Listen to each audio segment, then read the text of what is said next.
Começa agora. Aedas no ar. Chegamos! Está começando o seu informativo semanal sobre a reparação dos danos causados pelo rompimento da barragem da Vale, em Brumadinho, em janeiro de 2019. Eu sou o Lucas Jerônimo e este é o Aedas no ar. Fique com a gente para saber o que é notícia importante na nossa região. Este é um programa da Associação Estadual de Defesa Ambiental e Social de Minas Gerais, a AEDAS, que atua como assessoria técnica independente, que trabalha ao lado das pessoas atingidas na bacia do Rio Paraupeba e represa de Três Marias. Você está ouvindo Aedas no ar. Estamos na semana em que se completam 6 anos do rompimento da barragem da Vale, em Brumadinho. Familiares de vítimas fatais, organizações religiosas, associações, movimentos sociais e assessorias técnicas articulam diversas programações em Brumadinho e região para denunciar as violações de direitos, cobrar por justiça, memória e reparação. Mais uma vez, aqui no Aedas no Ar, honramos a memória das 272 joias vítimas do rompimento da barragem da Vale em Brumadinho, por justiça e não repetição. Fica com a gente que nesta edição também temos o quadro Saber é Direito e vamos falar sobre as metodologias disponíveis para a concretização da liquidação coletiva dos danos individuais. Você está ouvindo Aedas no ar. E para começar, vamos agora conferir a programação para esta semana de memória e luta por justiça. A Associação dos Familiares de Vítimas e Atingidos pelo rompimento da barragem Mina Córrego do Feijão, a Avabrum, divulgou a programação das celebrações em memória das 272 joias vítimas do rompimento, que completa 6 anos neste mês de janeiro. A programação teve início no domingo, dia 12, com a realização de um adesivaço para carros e cartazes para comércios, em pontos nos municípios de Brumadinho, Mário Campos e Sarzedo. No domingo, dia 19 de janeiro, foi realizado um passeio ciclístico em homenagem às 272 vítimas do rompimento. A atividade é chamada de Memory Day, que significa Dia da Memória em português. A concentração ocorreu às 7 horas da manhã, com saída às 8 da Praça das Joias, ao lado do letreiro, na entrada da cidade. E a programação continua esta semana, também promovida por outras organizações. Na quinta-feira, dia 23 de janeiro, a Avabrum promove o seminário Memórias do Irreparável, 6 anos do rompimento.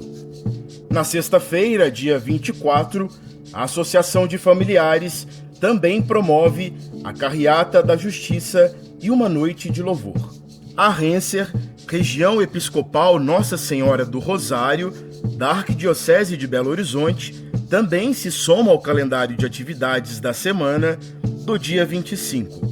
Na sexta-feira, dia 24, às 18 horas, Brumadinho recebe a imagem de Nossa Senhora da Badia.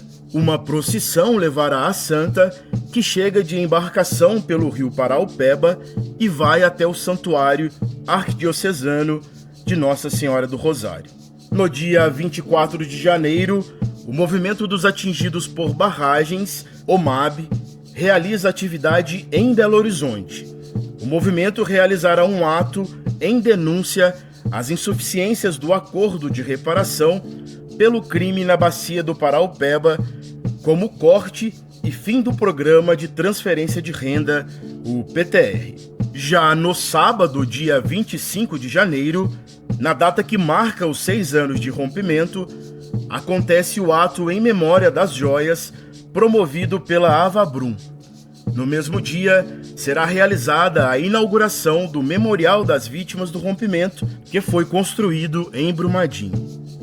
No dia 25, Também haverá a Sexta Romaria pela Ecologia Integral a Brumadinho, que tem como tema A Esperança Não Engana. Uma celebração eucarística será realizada em Brumadinho às 9 da manhã e seguirá encaminhada até a Praça da Saudade das Joias, indo ao encontro do ato dos familiares. Mais informações sobre as atividades podem ser acessadas na página da Avabrum no Instagram pelo @AvabrumOficial. Na página da Renser pelo @região_Renser ou pelo Instagram do MAB pelo @MAB Minas Gerais.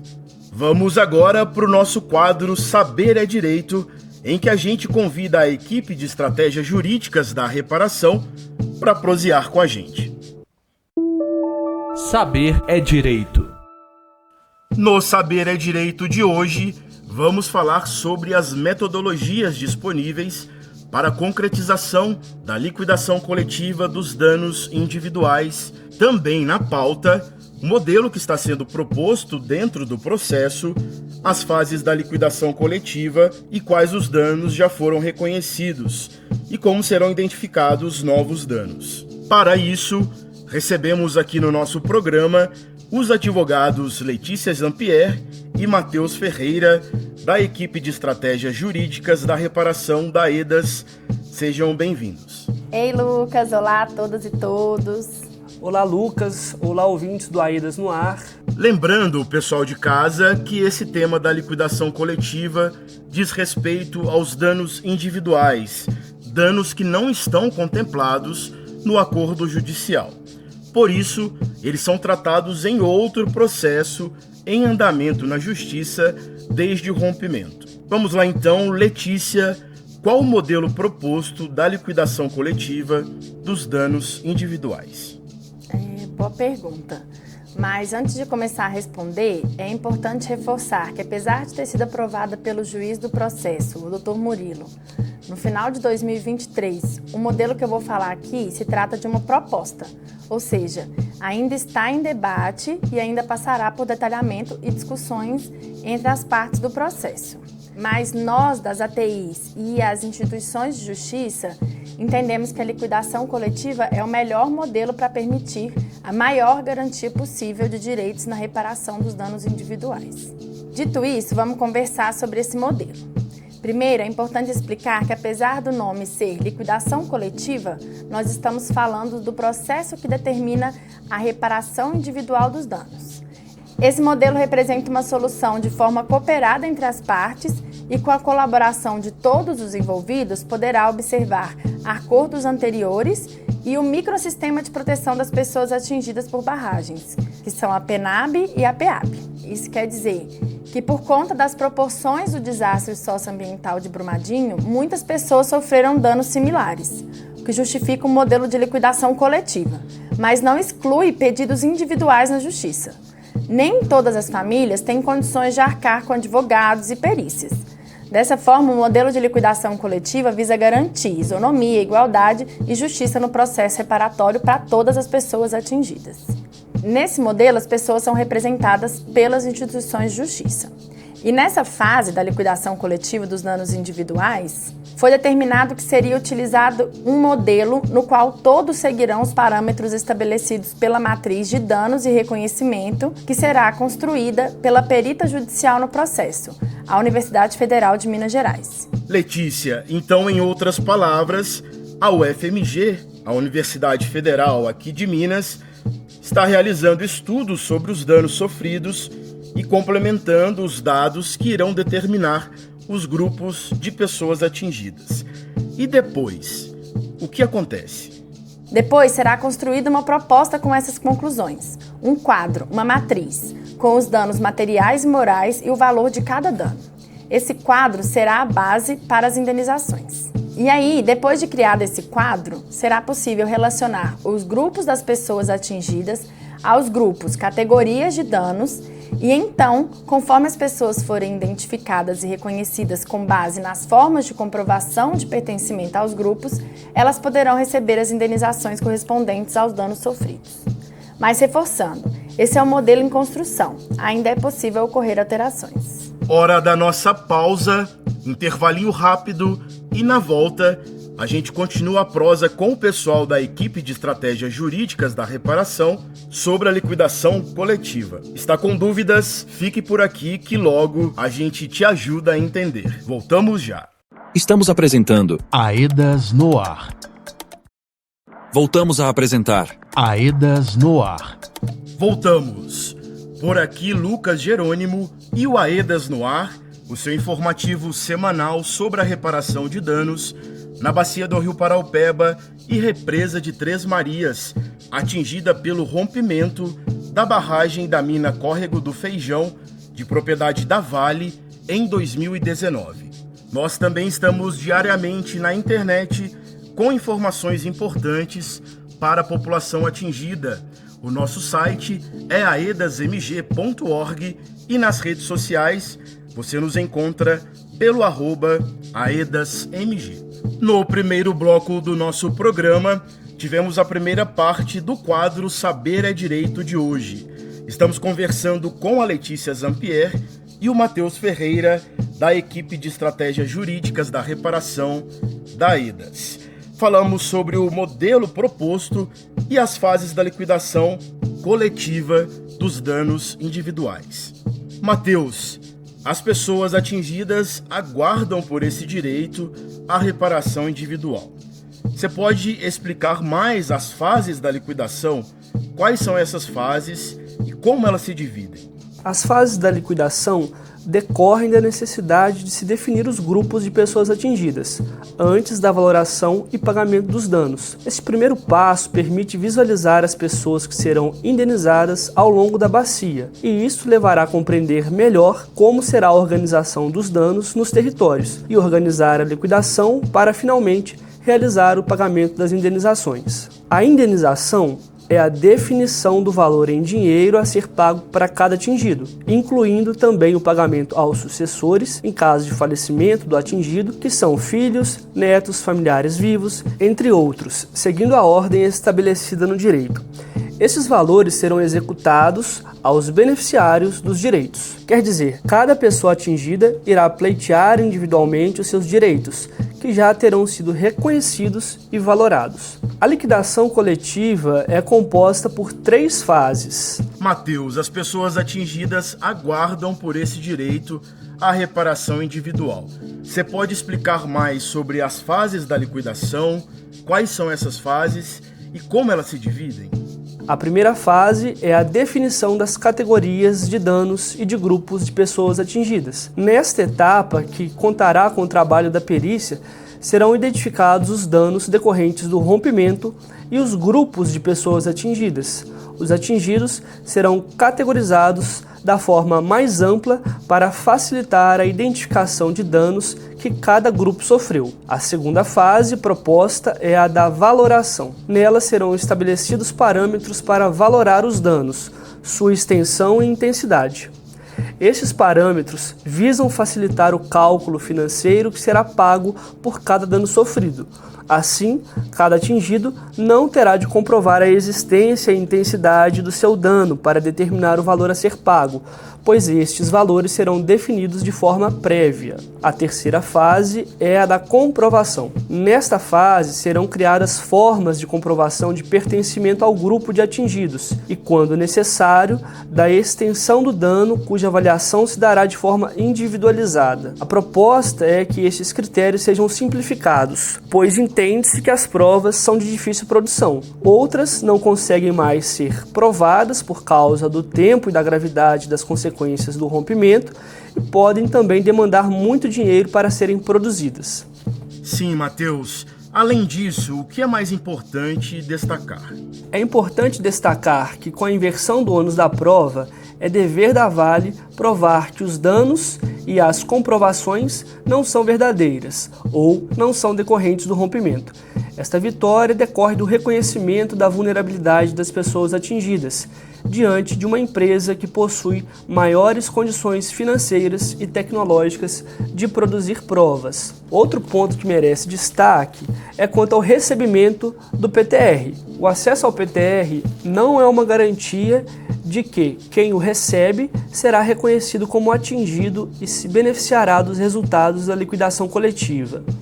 O PTR não tem o objetivo de ressarcir danos causados pelo rompimento, como é o caso das indenizações. Ele serve apenas para garantia de renda aos territórios atingidos, não excluindo o direito à indenização individual.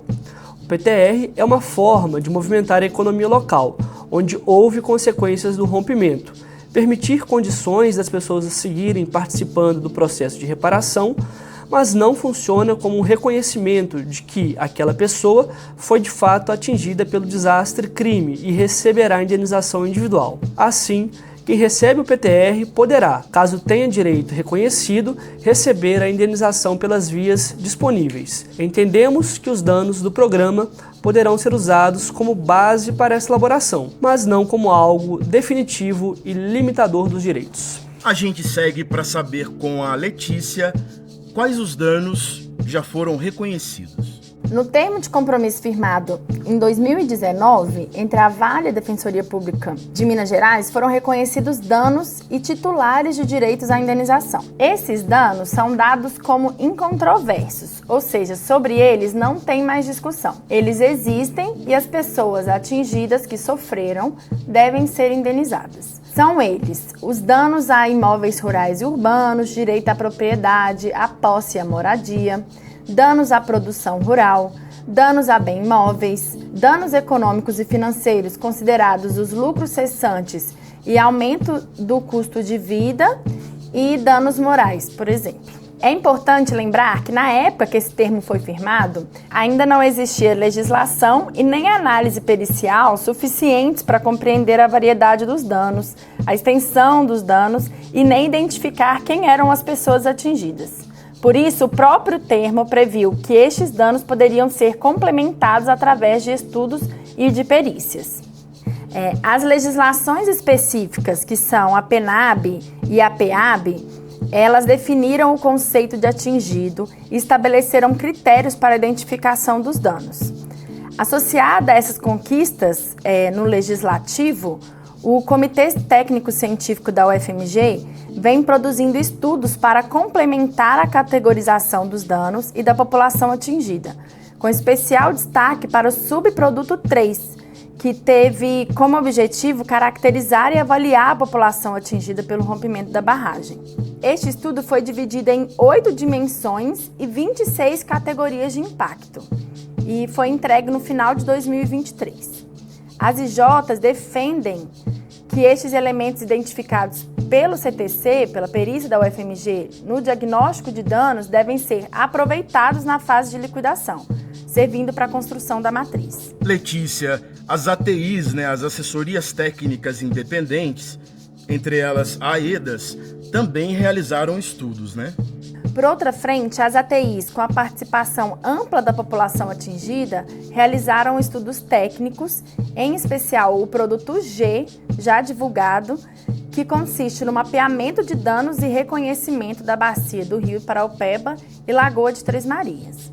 Esse produto G, ele reúne os danos individuais sofridos pelas pessoas atingidas, considerando individualmente como titulares de direitos e de bens jurídicos, patrimoniais ou imateriais. Da comparação do subproduto 3, realizado pela CTC da UFMG, com o produto G, produzido pelas ATIs com a população atingida, foi observada a ausência de 2 dimensões de impacto, que dizem respeito à vida e integridade humana e aos povos e comunidades tradicionais. As IJs têm pleiteado a inclusão dessas dimensões de impacto pela via judicial, tendo o CTC já se manifestado no processo. Gente, Letícia, Matheus, muito obrigado pela participação de vocês aqui no nosso programa. Nas próximas edições, a gente com certeza vai voltar neste tema. Obrigado, Lucas. Obrigado, ouvintes. Então a gente segue atento ao andamento do processo e da reparação. Por hoje é isso, pessoal. A gente segue acompanhando as atualizações do processo. Em breve a gente volta. Era isso que tínhamos para hoje, gente. O programa AEDAS no Ar está terminando por aqui. Se você gostou da nossa conversa, compartilhe com mais pessoas. Os nossos conteúdos estão disponíveis no YouTube e nas redes sociais. segue a gente lá no @aedasmg. Na semana que vem, nos encontramos por aqui, neste mesmo horário, aqui na sua rádio. Um abraço e até mais. Este programa é produzido com recursos provenientes do Acordo de Reparação. Honramos a memória das 272 joias vítimas do rompimento da barragem da Vale, em Brumadinho. Esta edição teve produção de Lucas Jerônimo e Valmir Macedo. A edição de áudio é de Douglas Kissen. O design gráfico do programa no YouTube e nas nossas redes sociais é de Aleph Rodrigues. A coordenação da equipe de comunicação é de Elaine Bezerra, sob a gerência de Diva Braga, gerente-geral de participação informada do projeto AEDAS para a UPEBA.